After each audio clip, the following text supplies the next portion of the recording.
Tetapi kita perlu Roh Kudus yang dapat memberikan kekuatan dalam setiap kehidupan kita. Kita angkat satu pujian lagi. Biar kita boleh terus memuji Tuhan selalu. Mari kita puji Dia.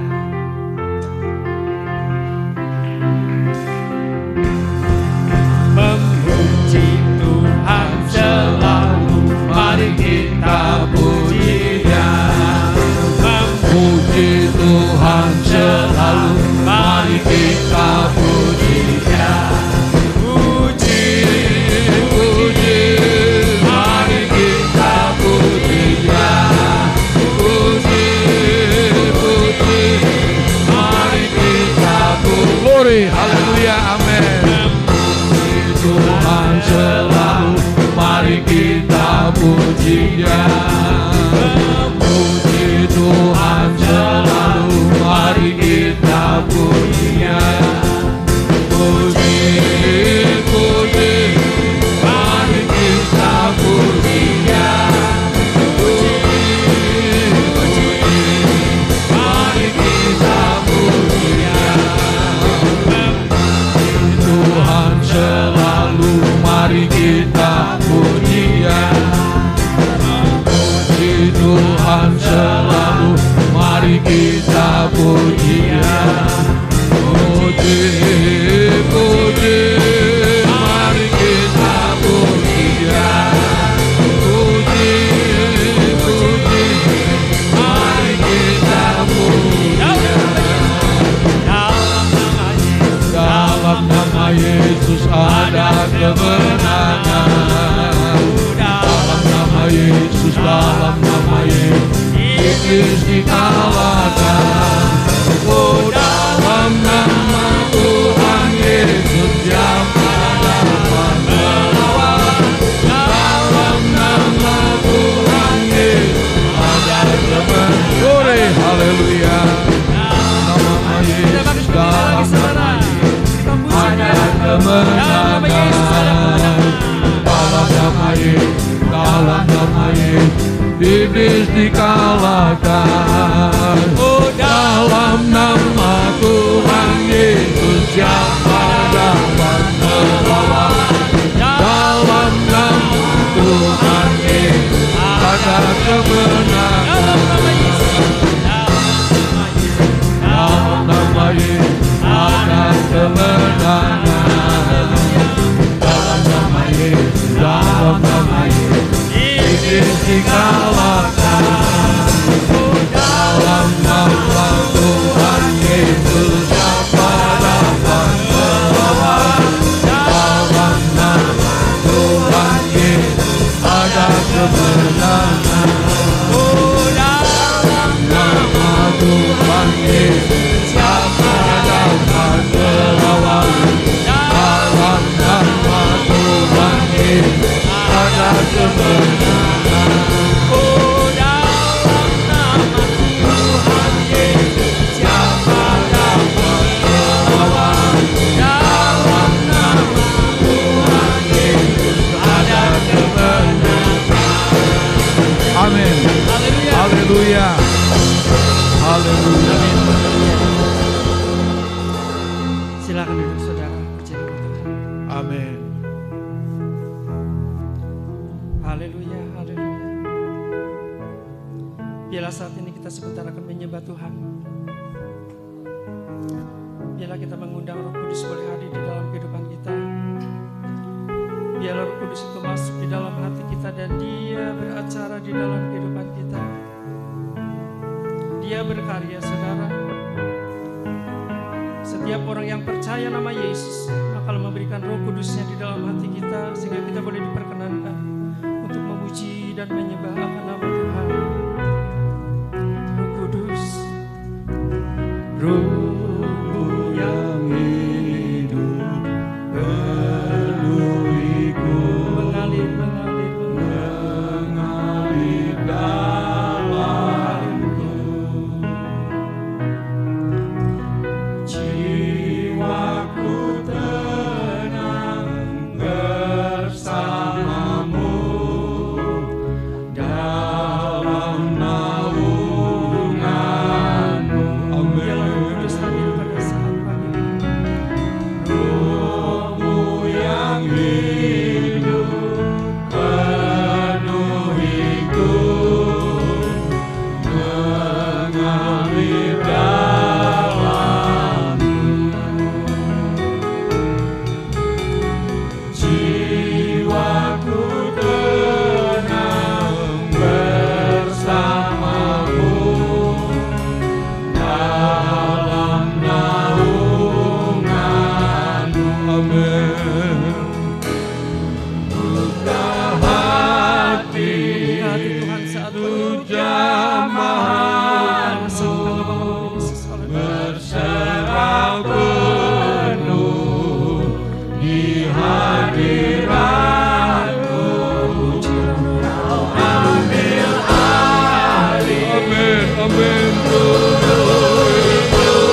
Haleluya. Haleluya.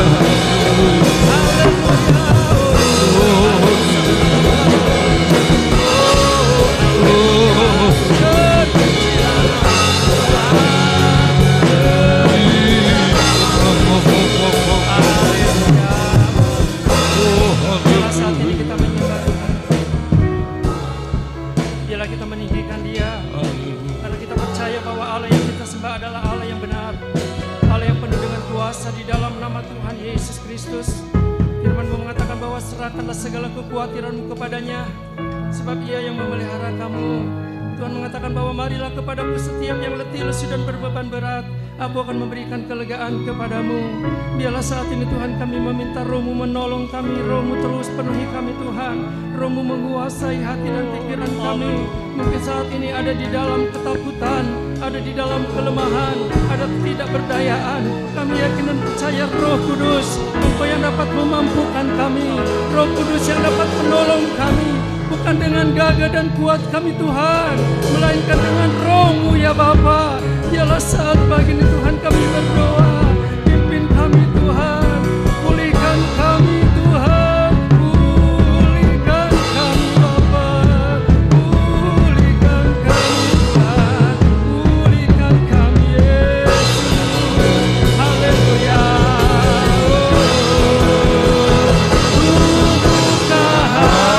Itu jamahanmu terserah penuh di hadiratku, kau ambil alih seluruh hidupku, di hatimu hanyalah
kemuliaan hanya bagi-Mu Tuhan. Kami mengucap syukur Tuhan, karena kasih dan kemurahan-Mu ya Bapa. Kami boleh ada hingga sampai saat ini. Kami boleh datang ke hadirat-Mu ya Tuhan. Duduk bersama Tuhan. Di bawah kaki-Mu ya Bapa. Dan penuh kerendahan hati Tuhan. Tuhan urapi kami Tuhan. Kudus dan sucikan hati, pikiran, jiwa, roh kami ya Tuhan. Biarlah kami boleh datang menjadi dupa yang harum dan berkenanan kepadamu ya Tuhan. Engkau ubahkan dan bentuk kami Tuhan, sesuai kehendak-Mu saja yang jadi atas hidup kami Bapa. Pulihkan kami semua ya Tuhan, anak-anak-Mu ya Tuhan, yang hendak mempersembahkan tubuh jiwa roh kami semua Tuhan hanya kepadamu Yesus. Tuhan, Engkaulah yang sanggup bertindak atas segala perkara hidup kami. Kami percaya Tuhan, Engkau boleh berfirman bagi kami ya Tuhan, menguatkan kami ya Tuhan, melalui hamba-Mu yang akan menyampaikan firman-Mu Bapa. Kami menyerahkan segala ini ke dalam tangan-Mu.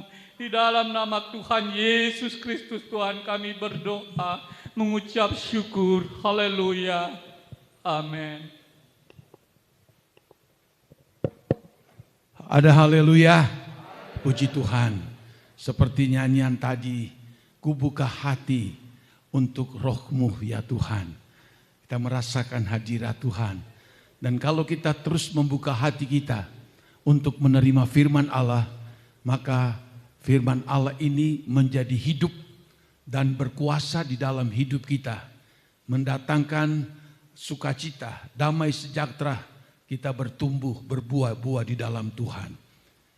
Kita akan lihat firman Allah pada pagi hari ini dalam 2 Timotius pasal 4 ayatnya yang ke-10. 2 Timotius pasal 4 ayatnya yang ke-10. Kalau kita sudah temukan, kita hormati pembacaan pertama firman Allah ini. 2 Timotius 4 ayat yang ke-10, kita baca sama-sama ayat ini. 2, 3. Karena Demas telah mencintai dunia ini dan meninggalkan aku. Ia telah berangkat ke Tesalonika, Krekes telah berangkat ke Galatia, Titus ke Dalmatia. Puji Tuhan, silakan kita duduk. Ayat ini menulis tentang seorang murid dari Tuhan, atau dia itu juga adalah seorang pengikut daripada Tuhan. Dia anak didik daripada Rasul Paulus, namanya Demas.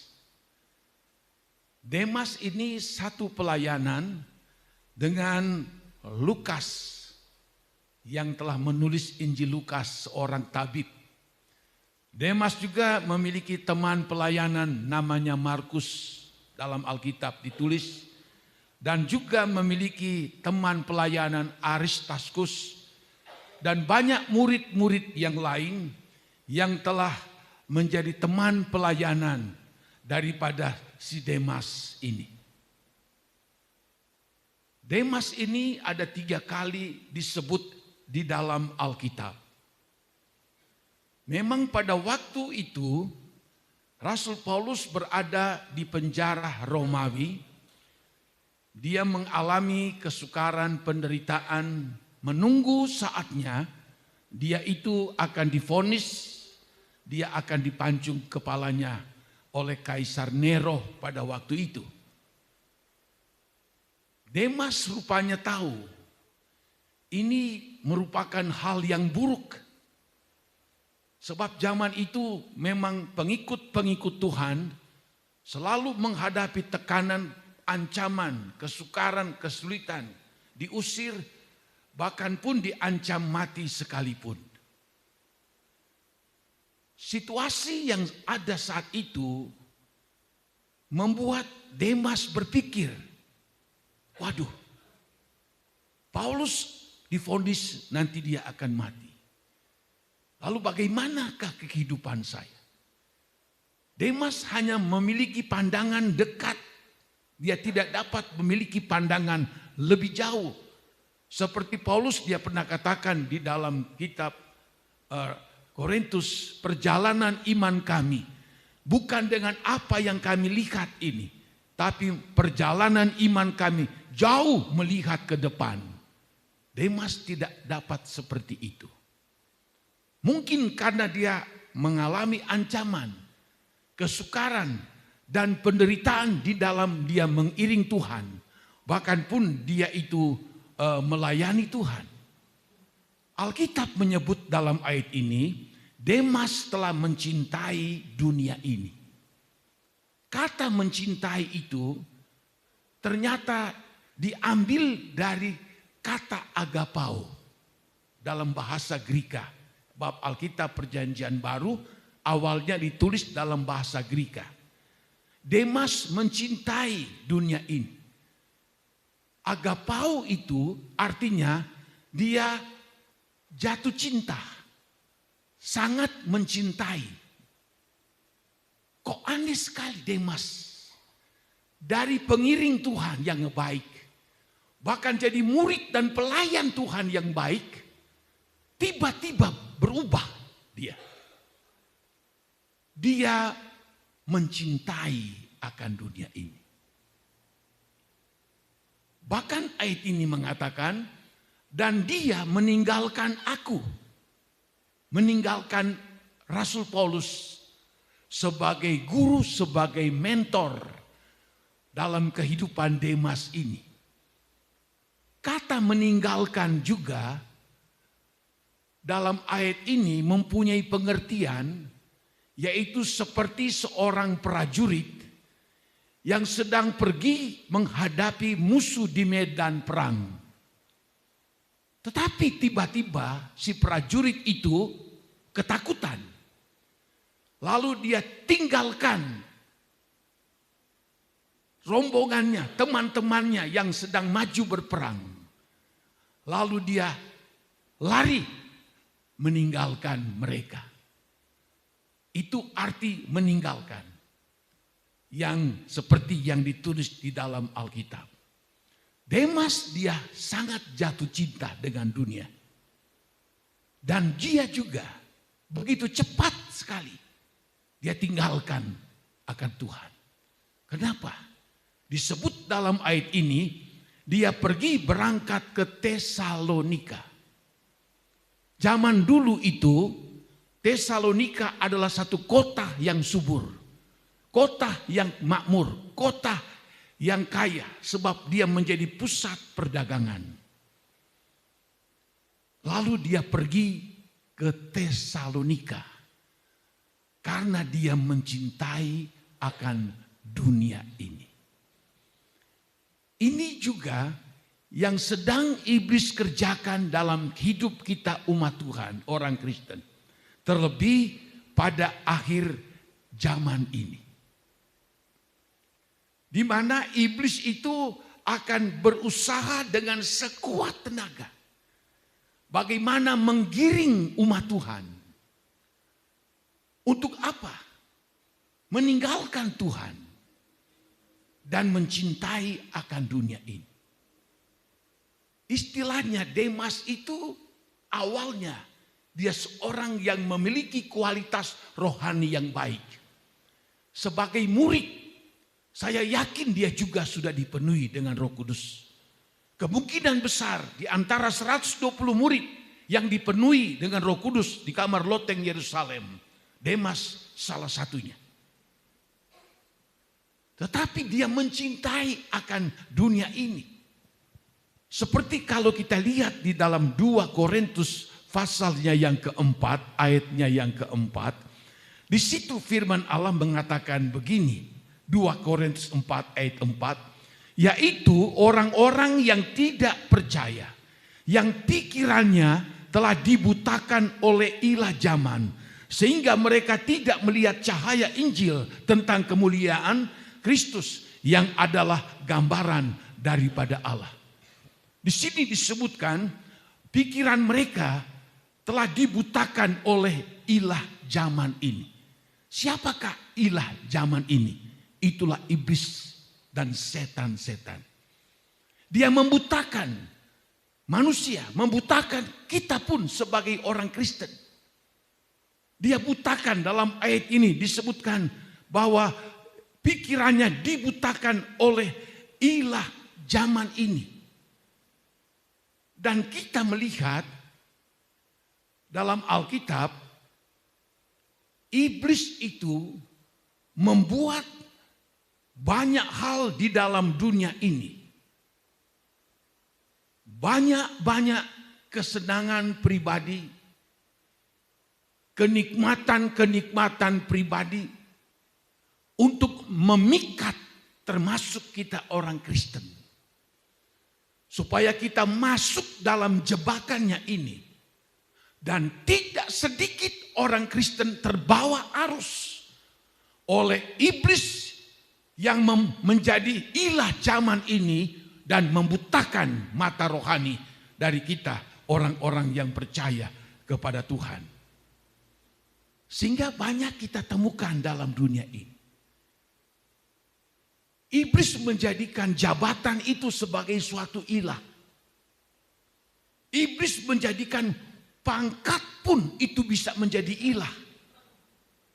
Iblis bisa menjadikan harta itu, kekayaan itu menjadi suatu ilah. Apa itu ilah? Ilah itu adalah kata lain tentang Allah, tentang Tuhan. Dia mentuhankan jabatan, mentuhankan pangkat, mentuhankan harta kekayaan. Dia mentuhankan bagaimana dia mendapat nama yang baik, nama yang tenar, nama yang populer. Iblis memikat manusia dan mengatakan uang itu adalah segala-galanya dalam hidup manusia. Bahkan iblis pun mengilahkan orang-orang bahwa kepintaran itu adalah hal yang sangat mutlak dimiliki oleh setiap manusia. Sehingga orang bekerja, berusaha mendapatkan kepintaran, lalu melupakan akan Tuhan. Kita lihat banyak hal yang dijadikan ilah. Iblis taruh itu. Dan manusia berebut untuk mendapatkan ini semua. Demas salah satunya. Saya sebagai hamba Allah juga berdoa dan terus berdoa. Jangan sampai kita ikut seperti Demas ini. Iblis membutakan dengan ilah-ilah zaman ini. Sehingga yang diprioritaskan, yang diutamakan oleh manusia, bahkan kita pun sebagai orang Kristen, yaitu mencari ketenaran, mencari pujian, mencari kekayaan, mencari harta, mencari apalagi uang dan lain-lain sebagainya. Malah iblis akan support. Sehingga tidak heran kita lihat banyak orang pergi di tempat-tempat tertentu meminta kekayaan. Dan iblis bisa menjamin kekayaan bagi orang yang datang kepada iblis. Pangkat, jabatan, nama yang tenar. Sehingga pada akhir-akhir tahun paranormal, para dukun itu panen. Karena banyak orang yang datang ingin supaya akan lebih kaya, lebih tenar, lebih banyak harta, supaya mereka menjadi orang terkenal dan lain-lain sebagainya. Itulah iblis taruh dalam kehidupan manusia di muka bumi ini. Memang daya tarik daripada dunia ini begitu kuat. Kalau kita tidak waspada, kita tidak hati-hati, kita bisa gagal. Bahkan pun tujuan kita ke surga, itu pun kandas di tengah jalan. Saya sebagai hamba Allah ingin tegaskan ini. Kenapa? Karena manusia termasuk kita sebagai orang Kristen sangat-sangat rentan dengan bujukan iblis ini untuk mencintai akan dunia. Bahkan mungkin saat kita dengar firman Allah ini, mungkin ada yang berkata, iya, saya memang lebih mencintai dunia daripada mencintai Tuhan. Saya memang lebih mencintai uang, lebih mencintai harta, lebih mencintai popularitas daripada mencintai Tuhan. Ini sangat berbahaya sekali. Tanpa sadar seringkali ini membuat kita seringkali terkecoh. Kita berdiri di satu kaki sebagai orang Kristen, tapi di satu kaki kita berdiri mencintai akan dunia ini.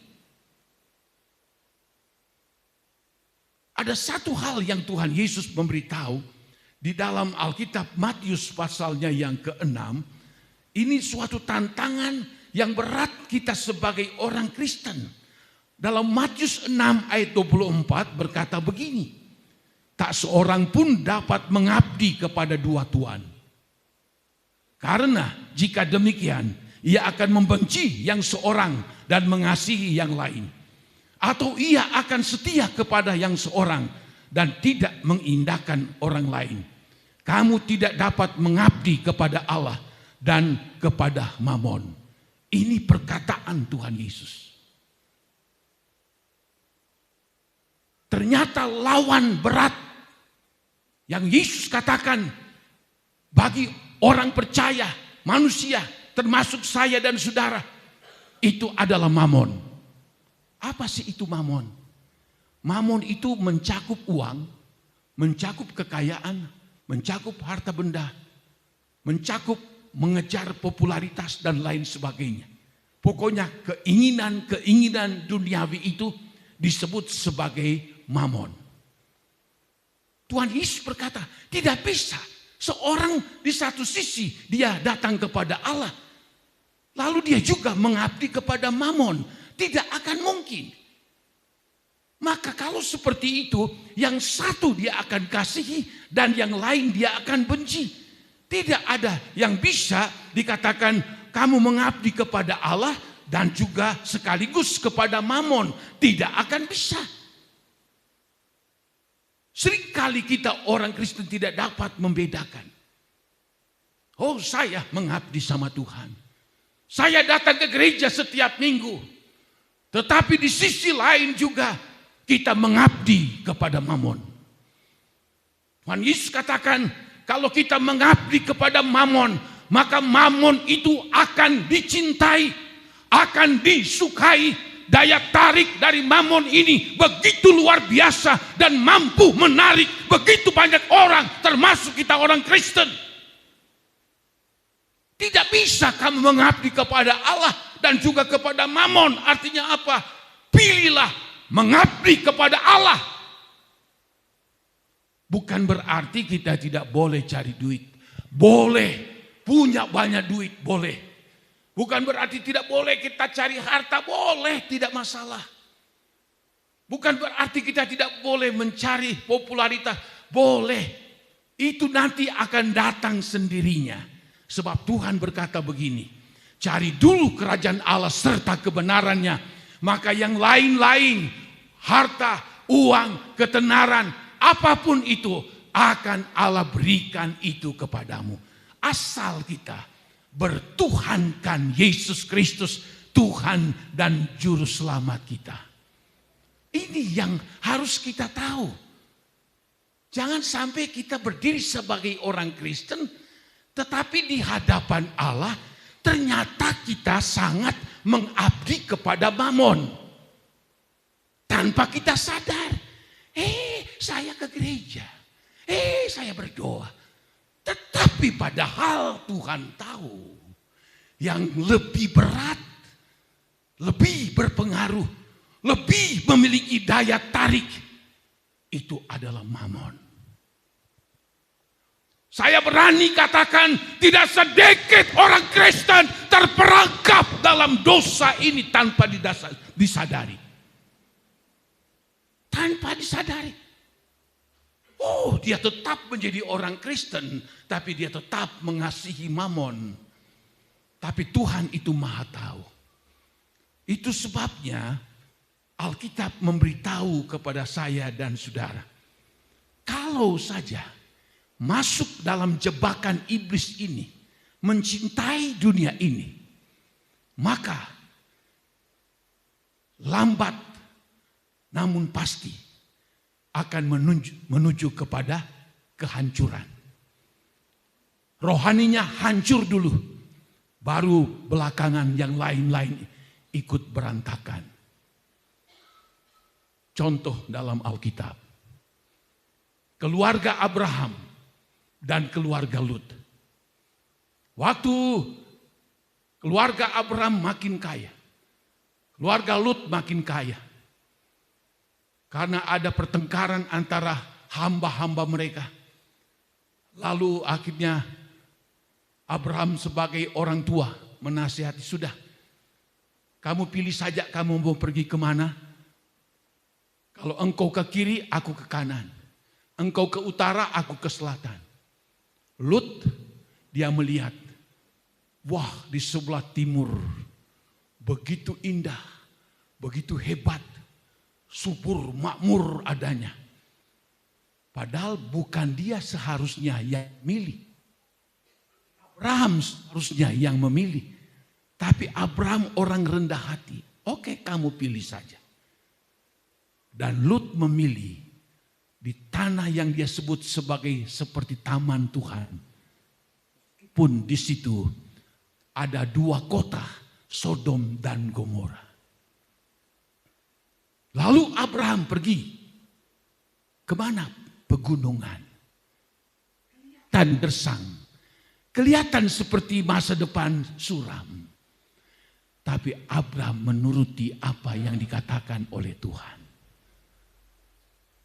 Pilihan Abraham kelihatan seperti biasa saja. Lut, wah luar biasa. Tapi kenyataannya, Lut hidup bersama orang-orang Sodom dan Gomora yang penuh dengan dosa dan kejahatan.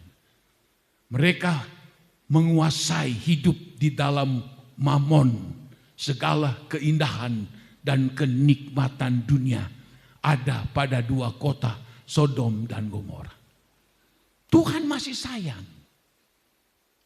Abraham pamannya minta sama Tuhan, selamatkanlah ponakanku ini. 2 malaikat datang, masih bisa malaikat itu memberitahu, kamu berangkat pergi ke daerah pegunungan. Besok sebelum matahari terbit, Allah akan membakar 2 kota Sodom, Gomora yang jahat ini. Tapi sudah menjelang fajar, mereka tidak berangkat. Nah ini mulai kelihatan mereka itu mencintai mamon, mencintai dunia ini. Akhirnya 2 malaikat membawa suami istri, tangan satu dan tangan yang satu lagi menggeret. Sebab mereka sayang. Anaknya 2 digeret lagi oleh malaikat. Ayo berangkat pergi. Sudah mau dibinasakan masih santai saja. Setelah sampai di daerah dekat pegunungan, lalu malaikat berkata kepada mereka, pergi kamu, jangan kamu binasa oleh api Allah. Dan jangan balik ke belakang. Nah di sini kita lihat. Pada waktu Allah mulai membinasakan kota Sodom dan Gomora. Membongkar balik kota Sodom. Asap mengelembung naik. Ledakan demi ledakan. Istri Lut yang memang cinta akan dunia. Mengasihi dunia. Dia balik ke belakang. Tuhan katakan jangan balik ke belakang.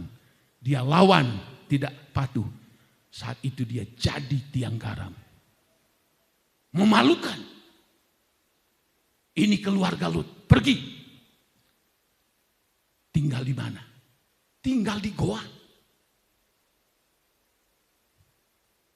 Kedua anaknya tidak dapat jodoh. Apa yang mereka lakukan? Mereka bikin mabuk itu ayah mereka. Lalu mereka perkosa ayah mereka. Ini bejat sekali. Ini keluarga. Ini menyedihkan sekali. Karena mencintai akan dunia. Lihatlah Abraham. Dia diberkati oleh Tuhan. Anak cucunya diberkati oleh Allah. Alkitab menyebut Abraham bernambah kaya dan bertambah kaya. Bukan cuma kaya rohani. Kaya jasmani. Anak cucunya diberkati oleh Tuhan. Karena Abraham andalkan Tuhan dalam kehidupannya. Apa yang dia tidak minta. Apa yang dia tidak pikirkan. Apa yang dia tidak dengar. Itu yang Tuhan sediakan kepada Abraham. Karena dia lebih memilih Allah, mencintai Allah, daripada mencintai akan dunia. Kalau kita menjadi seperti Abraham, jangan takut kita menjalani kehidupan ini. Allah ada di pihak kita. Dia sangat jatuh belas kasihan seperti Abraham. Tidak seperti Lut. Keturunannya campur aduk kacau. Bahkan keturunan daripada kedua anaknya tidak diperbolehkan untuk datang di dalam bait Allah. Menyedihkan sekali. Orang Kristen yang memilih dunia, mencintai akan dunia, akan berakhir dalam kepahitan dalam hidup. Contoh Musa. Ibrani pasal 11 memberitahu. Setelah Musa jadi dewasa, bukan cuma fisiknya. Dia mengerti siapa dia. Dia mengerti siapakah Allah itu yang disembah bangsa Israel. Lalu dikatakan dalam ayat itu, lalu dia tidak mau disebut anak dari putri Firaun. Raja Firaun berkuasa, punya saudara perempuan. Itulah yang mengangkat anak kepada Musa. Dia pangeran. Dia memiliki fasilitas. Dia memiliki nama yang baik. Dia bisa memiliki kekayaan. Sebab zaman itu Firaun sangat kaya raya. Tapi setelah dia besar, dia dewasa, dia tahu. Wow, aku tidak mau lagi disebut sebagai anak dari putri Firaun. Dia sudah bisa memilih mana yang baik, mana yang jahat. Ayat berikutnya disebutkan di dalam Alkitab bahwa ia itu lebih suka menderita bersama dengan umat Allah daripada apa? Menikmati kesenangan di Mesir. Orang pikir ini Musa ini sudah tidak waras. Dia lebih memilih menderita bersama-sama dengan umat Allah yang sedang dijajah oleh orang Mesir, membuat batu bata, membangun gedung-gedung, mereka disiksa kalau tidak sampai targetnya. Tapi dia katakan dia lebih senang bersama-sama dengan mereka daripada menikmati kesenangan di Mesir. Orang sebetulnya cari kesenangan, kesenangan duniawi, tapi dia tolak. Apalagi, bahkan dia katakan, aku menganggap penghinaan terhadap Yesus Kristus lebih besar, lebih mulia dari seluruh harta yang ada di Mesir. Hebat sekali. Luar biasa. Musa seperti itu. Di depannya, sekeliling dia, jabatan, kekayaan, kemuliaan dunia ada pada dia. Dia tolak sebab apa? Sebab Yesus Kristus. Kita malu kalau melihat peristiwa Musa ini. Bagaimana Musa menolak semua kehebatan, kekayaan, kemuliaan, jabatan. Apapun semuanya itu. Dia lebih memilih menderita bersama dengan umatnya. Dia lebih memilih menjadi susah bersama dengan Tuhan. Daripada menikmati seluruh kemuliaan yang ada di Mesir. Kita lihat akhir hidup daripada Musa dan keluarga Firaun. Alkitab mencatat Musa itu orang yang dikatakan oleh Allah, dia itu orang yang setia di dalam segala segenap rumah Allah. Alkitab memberitahu dalam Bilangan 12, Musa adalah seorang yang paling lembut hatinya di antara seluruh manusia di muka bumi ini. Alkitab menyebutkan dalam Bilangan 12, Musa bercakap-cakap dengan Allah. Begitu luar biasanya. Kita lihat Musa memang secara materi, secara duniawi, kelihatan dia pas-pasan. Tapi secara rohani Luar biasa. Dia begitu dekat dengan Tuhan. Dia bercakap-cakap dengan Allah di Gunung Sinai. Bahkan kalau kita lihat di dalam Matius 17. Waktu Tuhan Yesus dipermuliakan di atas gunung. Tiba-tiba Tuhan Yesus berubah. Pakaiannya menjadi putih berkilau-kilauan dan bersinar. Lalu di samping kiri dan kanan Tuhan Yesus berdirilah Musa dan berdirilah Elia. Musa, Alkitab menyebut dia ada di samping Yesus waktu Yesus dipermuliakan di atas gunung. Alkitab mencatat dalam Injil Matius, Injil Lukas dan seterusnya. Musa menikmati keindahan bersama dengan Allah. Apa yang dia buang dulu dia tidak butuhkan itu. Keindahan, kemuliaan, kesenangan dunia. Semua perjuangannya sungguh indah menghasilkan suatu hasil yang begitu luar biasa dalam hidupnya. Dia selamat. Dia dimuliakan oleh Allah. Wow, hebat sekali. Lalu Firaun apa? Sebelum bangsa Israel keluar dari Mesir, Allah hancurkan semua perekonomian di Mesir. Lalu anak pengganti Raja Firaun yang menggantikan dia nanti ikut mati, anak sulung. Firaun mengejar bangsa Israel yang sudah berapa hari berangkat dari Mesir. Allah membuka laut merah, laut Kulsum. Musa dan bangsa Israel melewati laut Kulsum seperti tanah yang kering. Setelah mereka sudah sampai ke seberang, tentara Mesir bersama Raja Firaun, mereka pikir kami dapati kamu, kami akan bunuh kamu semua. Tapi apa yang terjadi? Sementara mereka berada di tengah-tengah perjalanan, kiri kanan adalah laut. Tiba-tiba Musa pukul lalu kembali itu air. Dan membunuh semua tentara Mesir termasuk Raja Firaun. Tragis sekali kehidupannya. Kita lihat perbedaan ini. Musa luar biasa. Hidupnya hebat sekali. Ya. Apa sebab di dalam Ibrani 11 di situ ada satu kalimat, berapa kalimat dikatakan. Kenapa Musa seperti itu? Dia rela susah menderita. Alkitab menyebut sebab dia memandang upah yang Allah sudah sediakan. Itu juga kita.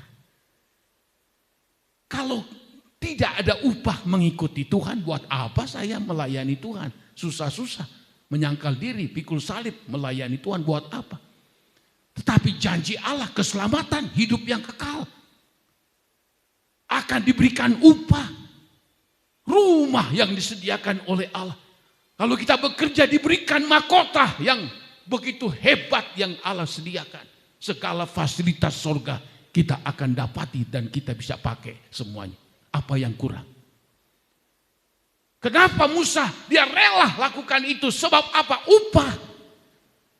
Kalau kita memiliki pikiran yang sama seperti Musa, upah nanti aku dapati. Biar aku banyak masalah di dunia, banyak kesukaran, kesulitan, tantangan hidup, memikul salib, menyangkal diri ikut Tuhan.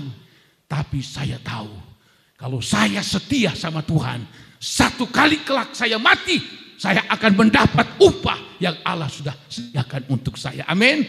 Ini yang menjadi motivasi hidup saya dan saudara-saudara.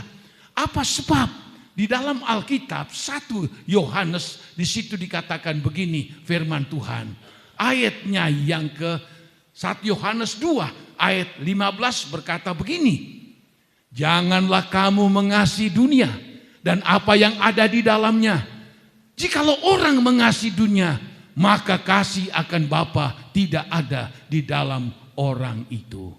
Sebab semua yang ada di dalam dunia, yaitu keinginan daging dan keinginan mata serta keangkuhan hidup bukanlah berasal dari Bapa, melainkan dari dunia ini. Dan dunia ini sedang lenyap dengan segala keinginannya. Tetapi orang yang melakukan kehendak Allah tetap hidup selama-lamanya. Haleluya. Ini kita lihat. Firman Tuhan katakan, janganlah kamu mengasihi dunia. Memiliki boleh, memakai boleh. Jangan jatuh cinta seperti Demas. Demas dia jatuh hati cinta kepada dunia ini. Firman Tuhan katakan, jangan kamu mencintai akan dunia dan apa yang ada di dalamnya. Apa itu? Harta, kekayaan, uang, prestasi, apalagi jabatan, pangkat, kepintaran, ketenaran, semua yang ada di dalam dunia. Alkitab memberitahu, jikalau orang mengasihi dunia, maka kasih akan Bapa tidak ada dalam orang itu. Kalau orang Kristen mengasihi dunia, kasih akan Bapa tidak ada pada orang itu. Kalau tidak ada kasih Bapa dalam kehidupan kita orang Kristen, percuma kita jadi orang Kristen. Tidak ada apa-apanya. Tidak akan ada kasih Bapa. Saya hidup sampai saat ini hanya oleh kasih dari Allah. Hanya oleh kemurahan anugerah dari Allah. Nah, kalau kita mengasihi dunia, kasih akan Bapa, kemurahannya, kebaikannya, anugerahnya, berkat-berkatnya tidak ada pada orang itu. Tegas Alkitab memberitahu. Lalu disebutlah, sebab semua yang ada dalam dunia keinginan daging. Galatia 5, hampir 20 di situ dicatat.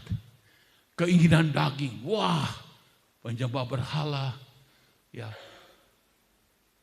orang anggus sombong, orang berzina, percabulan, iri hati, wow, kemarahan, kebencian, dan lain-lain sebagainya.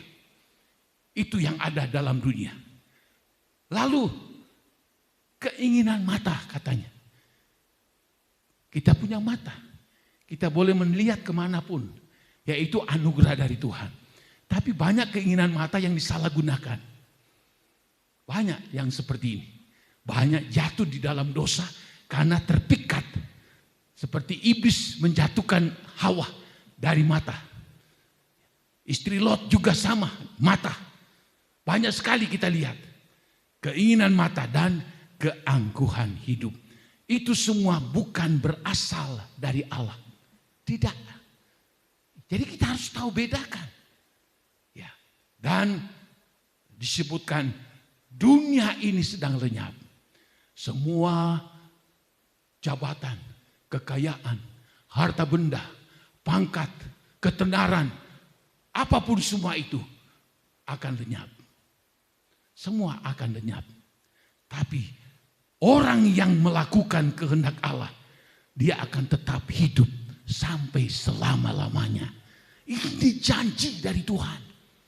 Luar biasa janji dari Allah ini. Nah, saudara-saudara, kalau kita melihat dalam ayat ini, kita orang Kristen sangat mudah terjebak untuk kita bisa, tadi saya katakan, satu sisi kita orang Kristen, tapi satu sisi kita mengamalkan dunia ini atau mengasihi akan dunia ini. Apa kelak jadinya kalau orang Kristen model seperti ini yang disebut dalam Alkitab adalah sebagai Kristen, tapi Kristen duniawi. Ditanya agama apa? Kristen. Tapi cara hidupnya, cara hidup duniawi, itu yang dimaksudkan. Kristen duniawi. Alkitab memberitahu di dalam Alkitab 1 Korintus 2 ayat 14-15 berkata begini. Tetapi manusia duniawi tidak menerima apa yang berasal dari Roh Allah. Karena hal itu baginya adalah suatu kebodohan dan ia tidak dapat memahaminya. Sebab hal itu hanya dapat dinilai secara rohani. Ini manusia Kristen duniawi. Apa yang dikatakan dalam ayat ini? Manusia duniawi atau Kristen duniawi tidak dapat menerima apa yang berasal dari Roh Allah. Ini penting sekali kita tahu. Hidup kita, Alkitab memberitahu, Roh Kudus sudah kita lihat firman Allah kemarin, membawa kita kepada seluruh kebenaran, membawa kita dewasa, menghiburkan kita, mengajar kita, penolong, wah macam-macam. Tapi bagi orang Kristen yang Kristen duniawi, apapun karya Roh Kudus itu disebutkan dalam ayat ini, dikatakan bahwa mereka itu manusia duniawi tidak menerima apa yang berasal dari Roh Allah. Karya Roh Kudus, manifestasi Roh Kudus, pekerjaan Roh Kudus.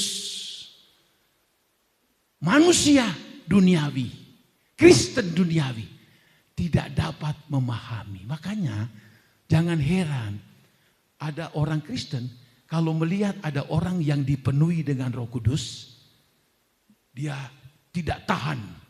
Dia bergerak begini sebab tidak bisa ditahan kalau Roh Kudus bermanifestasi dalam kehidupan seorang. Ada orang berkata, apaan? Kok bergerak-gerak sendiri? Atau kalau dia lagi mengalami jamahan Roh Kudus, dia begitu sukacita, berkata-kata dengan suara nyaring. Ada yang meloncat-loncat karena merasa begitu besar kasih Allah. Kristen duniawi lihat ini, loh, ini apaan? Jangankan Kristen duniawi. Ada tadi pagi saya lihat ada seorang yang sering muncul di YouTube. Dia memberitahukan bahwa orang Kristen katanya, atau orang yang dipenuhi dengan Roh Kudus, itu kalau ada manifestasi Roh Kudus dengan suara yang kencang, dengan tangan yang bergetar karena begitu menikmati kehadiran Allah. Dia katakan sesat. Dalam hati saya, lu yang sesat. Tidak mengerti. Roh Kudus cuma didengar, cuma dibaca, cuma dipelajari, tapi tidak alami. Saya dulu begitu, waktu remaja. Saya lihat ibu-ibu penuh Roh Kudus. Mereka berbahasa roh. Saya, apaan ini? Tapi setelah saya sekolah Alkitab baru saya sadar. Wow, ternyata. Waktu saya ditumpangin tangan oleh teman saya. Terakhir kali dari semua siswa. Karena saya agak sedikit keras kepala. Karena itu saya dulu suka ngejek orang yang dipenuhi Roh Kudus. Saya minta ampun. Tuhan jamah saya. Lalu waktu saya dijamah, saya jatuh.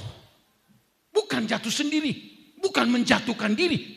Jatuh karena tidak kuat berdiri karena menikmati kemuliaan dari Tuhan. Ini yang banyak orang tidak tahu. Banyak orang Kristen tidak tahu. Kristen duniawi apalagi malah ngecek. Ada pendeta yang hebat saudara-saudara mengatakan orang yang berasa roh sesat. Saya katakan dalam hati, lu yang sesat. Karena engkau cuma baca, engkau cuma mengajarkan, dan engkau tidak alami jamahan Roh Kudus. Waktu Petrus berkhotbah, dia dipenuhi Roh Kudus. Orang di bawah ribuan orang mengejek-ngejek. Lalu mereka berkata begini, wah wis pada mabok.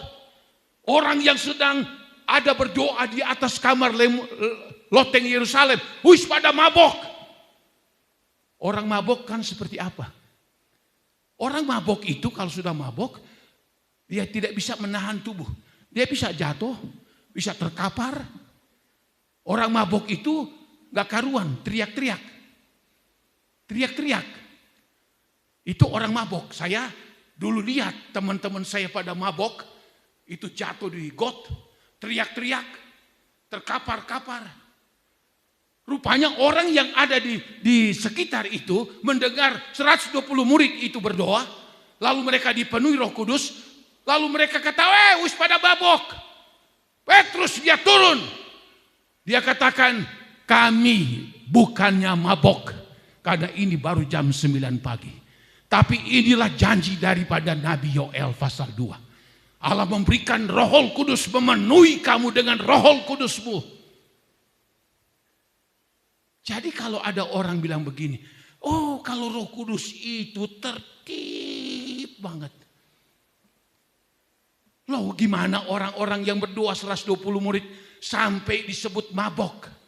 Kenapa? Orang mengklaim mereka mabok karena mereka itu ada yang jatuh. Ada yang berseru-seru. Mungkin berteriak Tuhan, Tuhan. Karena kegirangan, sukacita. Yang dikerjakan oleh Roh Kudus tidak bisa ditahan, tidak bisa. Sekarang ini banyak pengkhotbah yang saya ikutin. Wah, orang yang penuh Roh Kudus bahasa roh sesat. Oh, mereka itu bisa ngoceh katanya. Ada yang jatuh bergetar-getar. Aduh, saya pikir orang ini penyesat malah kamu. Mereka cuma belajar, cuma dengar, tapi tidak alami.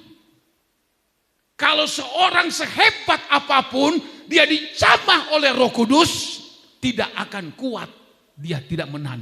Apa sebab? Roh Kudus itu membawa kemuliaan dari Allah. Orang tidak mampu menahan kemuliaan Allah pada saat orang itu dipenuhi dengan Roh Kudus. Tapi manusia duniawi tidak menerima apa yang berasal dari roh. Bagian uis bulukan dari orang Kristen. Punya jabatan dalam satu gereja. Tapi kalau dia manusia duniawi, dia tidak mengerti, tidak bisa paham. Apakah yang disebut dalam ayat ini? Yaitu tidak menerima atau tidak paham, tidak mengerti apa yang berasal dari roh Allah. Baginya itu adalah suatu kebodohan. Ini yang terjadi. Orang penuh Roh Kudus berbahasa roh, menangis. Mereka anggap itu suatu kebodohan. Yang sedang terjadi ya ini. Kalau engkau belum penuh Roh Kudus, jangan engkau berpikir, wah kenapa ya si ibu ini, si bapak ini, kalau berdoa sampai gemetar, sampai melengking, sampai jangan berkata seperti itu. Engkau tanpa sadar bisa-bisa membuat engkau menghujat Roh Kudus. Roh Kudus menghujat Roh Kudus, Tuhan Yesus katakan tidak ada pengampunan. Bahaya sekali. Saya ulangi, kenapa banyak orang Kristen tidak memahami pekerjaan Roh Kudus? Karena mereka masih Kristen duniawi. Besok-besok saudara lihat di YouTube yang seperti tadi saya katakan, jangan ikuti. Saya berani katakan 100%. Mereka itu sesat dan membawa penyesatan. Karena apa? Mereka itu tidak alami. Tapi orang yang sudah mengalami, wow, luar biasa. Demas dulu, saya yakin dia sudah penuh Roh Kudus. Sayang, beribu sayang. Dia tidak tahan menghadapi tekanan, kesukaran, penderitaan. Ini seringkali dipakai iblis di dalam kehidupan kita umat Tuhan akhir zaman ini. Pada saat kesukaran, tantangan, ujian, cobaan datang. Ini bisa membuat kita berpikir, kenapa aku bisa jadi seperti ini? Lalu ada tawaran dari dunia. Ada iming-iming dunia datang kepada kita. Yang membuat kita, oh mungkin kita bisa lolos dari segala kesukaran ini. Lalu kita tanpa pikir panjang, kita berkata tidak apa-apa. Lalu jadilah kita seperti Demas. Nama Demas terakhir kali ditulis, yaitu pada waktu dia pergi ke Tesalonika. Titik, tidak ada lagi sebutan-sebutan yang lain. Berarti dia hidup di Tesalonika. Dia hidup dengan cara duniawi. Dia hidup mungkin dia bisa banyak uang, tapi sayang, beribu sayang, dia punya keselamatan itu dia sudah tinggalkan. hidup yang kekal sudah hilang daripada dia. Upah yang dijanjikan ikut juga raib dalam kehidupannya. Ini satu peringatan yang baik untuk saya dan saudara yang hidup di dalam dunia ini. Kita hidup dalam kesukaran, kesulitan, tantangan. Ini kita justru waspada. Jangan sampai ini iming-iming iblis seperti Demas. Demas ajak pengikut Kristus, pengikut pelayan dari Tuhan, sampai bisa tertarik dan dia mencintai dunia. Apalagi kita. Maka itu sebabnya firman Allah ini disampaikan untuk saya dan saudara. Sebab kita sudah ikuti firman Allah beberapa minggu yang lalu. Iblislah yang berusaha menggagalkan kita, masa depan kita di dunia bahkan di surga. Kita sudah lihat juga kemarin, salah satu juga yang menghalang kita karena pergaulan kita. Dunia ini penuh pergaulan yang menyesatkan. Yang ketiga kita lihat, jangan mengikuti Demas yang mencintai dunia. Mendapatkan boleh, memiliki boleh, memakai itu boleh. Jangan jatuh cinta. Demas mencintai, agapao sangat mencintai dunia. Dan dia meninggalkan Rasul Paulus sama dengan dia meninggalkan Tuhan. Roh Kudus meninggalkan dia. Salah satu penghalang utama untuk Roh Kudus itu tidak diam dalam diri kita. Itu kalau kita mencintai akan dunia ini. Dia akan kecewa. Roh Kudus akan tinggalkan kita. Tapi kalau kita berkata, Tuhan, Engkaulah yang aku cintai ya Tuhan. Kepadamu aku andalkan. Aku mencari Engkau. Kebenaran dan kerajaan aku cari. Dan aku yakin segala hal-hal yang lain, kebutuhan hidupku pasti Engkau akan cukupkan selama aku ada dalam dunia ini. Tuhan berkati kita masuk dalam doa. Haleluya. Glory, haleluya.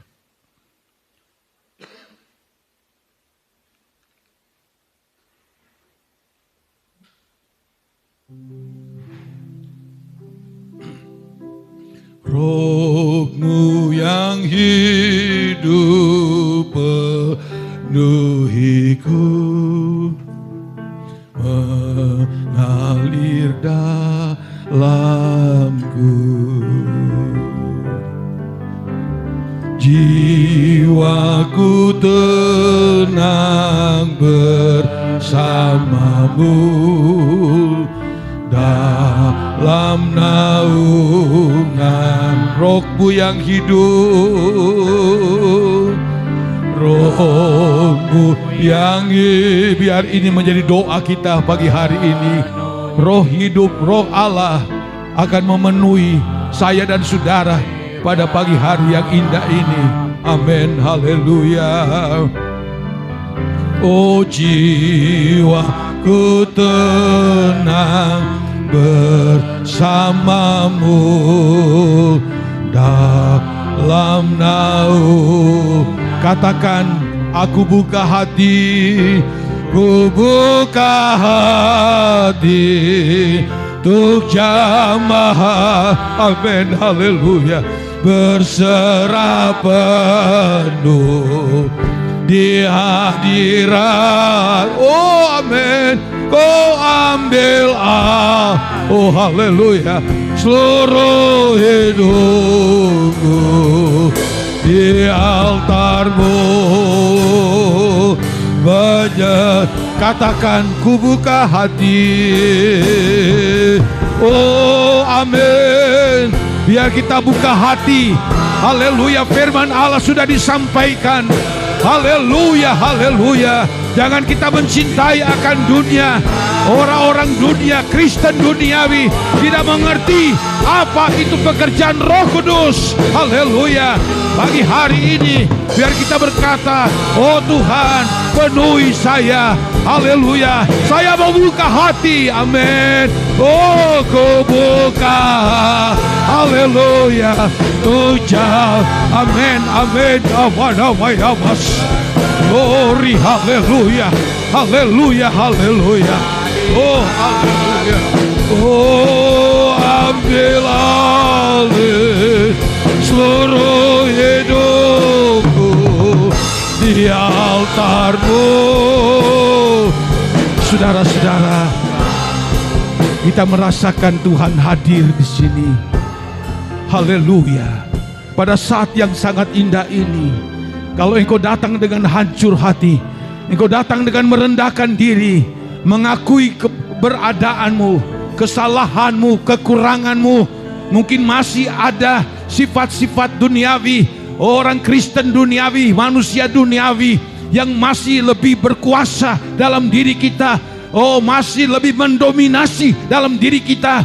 Biar saat ini kita datang dengan rendah hati, kita berkata, Tuhan, ampuni saya, ampuni kebodohan saya Tuhan. Saya tidak mau jadi manusia duniawi, saya mau jadi manusia rohani ya Tuhan. Manusia yang dipimpin oleh Roh Kudus. Haleluya. Biar pada pagi hari ini, kita berkata, aku mau buka hati, haleluya, untuk jamahan-Mu. Tuhan penuh belas kasihan. Setiap kita yang datang kepada Dia, merendahkan diri, Dia akan ulurkan tangan, lalu Dia menjamah setiap pribadi. Bapak-bapak, ibu-ibu, pemuda-pemudi remaja, Dia mau jamah kita. Haleluya. Kalau kita membutuhkan jamahan Tuhan, sebagai ekspresi kita angkat tangan kita di hadapan Tuhan, sebagai bentuk kerendahan hati, sebagai bentuk kita butuh Roh Kudus, kita butuh jamahan Allah.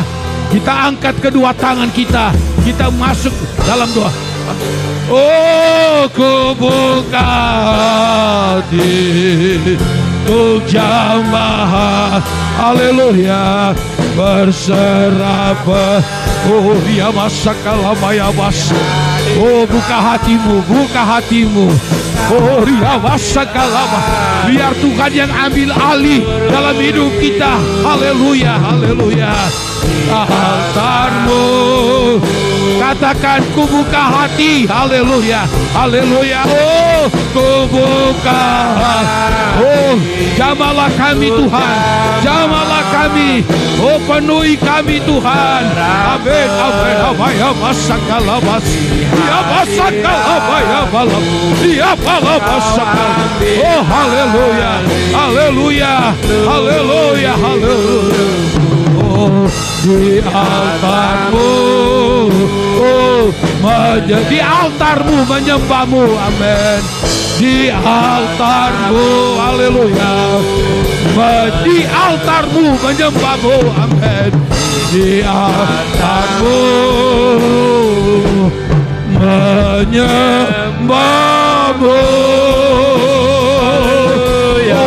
Haleluya. Terimalah jamahan Allah, jamahan Tuhan, jamahan kuasa Roh Kudus. Ada masalah, dia pemanasa, dia masalah, haleluya, haleluya. Ria namanya, haleluya, Ridwan namamu, jamahan tetap pemanasa, haleluya, haleluya, haleluya. Jamalah kami, penuhi kami, penuhi kami, penuhi kami. Jamaah dalam nama Yesus, dalam nama Yesus, dalam nama Yesus. Roh Kudus, haleluya. Haleluya, haleluya, haleluya,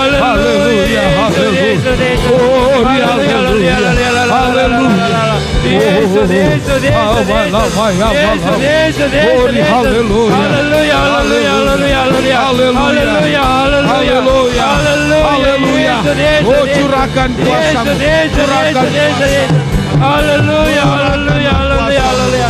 Haleluya, Yesus, Yesus. Haleluya, haleluya, Yesus, Yesus. Haleluya, haleluya, haleluya. Yesus, Yesus, Yesus, haleluya. Haleluya, haleluya, haleluya.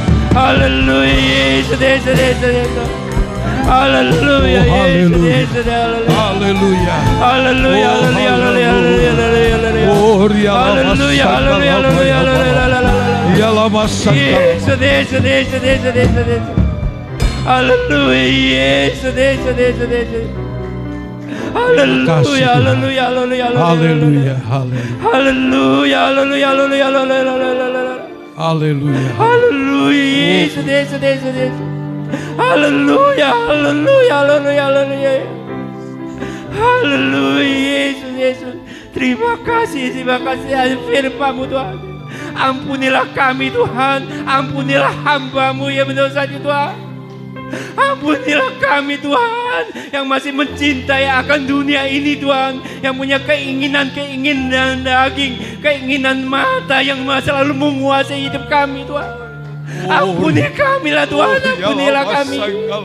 Haleluya, haleluya. Dengan firman-Mu Tuhan sudah menguatkan kami, mengingatkan kami Tuhan, supaya kami selalu melakukan kehendak-kehendak-Mu Tuhan. Haleluya, haleluya, haleluya. Kami tidak mampu dunia ini Tuhan. Kami perlukan Engkau Roh Kudus. Roh Kudus, jamahlah kami, jamahlah kami Yesus. Haleluya, haleluya, haleluya, haleluya. Amin. Ubahlah hidup kami Tuhan. Urapilah kami Yesus. Haleluya, haleluya. Supaya hidup kami berkenan di hadapan-Mu Tuhan. Supaya hidup kami menyenangkan Engkau Yesus. Haleluya, haleluya, haleluya, haleluya. Kami perlukan Engkau Roh Kudus. Roh Kudus, jamahlah kami, jamahlah kami. Penuhilah kami Yesus. Amin. Haleluya, Haleluya. haleluya, haleluya, haleluya. Haleluya, haleluya, haleluya, haleluya. Yesus, Yesus, Yesus, Yesus, haleluya, haleluya, Yesus.